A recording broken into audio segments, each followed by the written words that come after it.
Your Facebook user ID and username are distinct identifiers. Your username is customizable and appears in your profile's web address, and your user ID is a permanent unique ID number assigned to your account.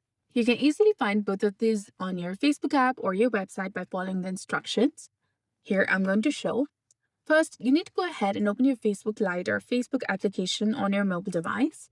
Tap on the three lines in the top right corner of your screen, and then go ahead and access the settings and privacy. Now, from the drop-down menu, tap on Settings, then go to Account Center. From here, go to Personal Details, then select your Facebook account. And here you'll see two different options of name and username. Tap on Username. And here you can see that your username is displayed. If you haven't set your username yet, and if you want to find your user ID, go to your profile, tap on the three dots over here, then scroll down and tap on Copy Link to Profile.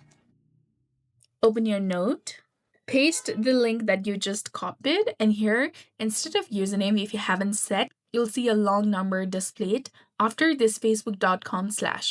So that's it for this video. I hope you found this helpful. If you did, please like, share, and subscribe. Thanks for watching.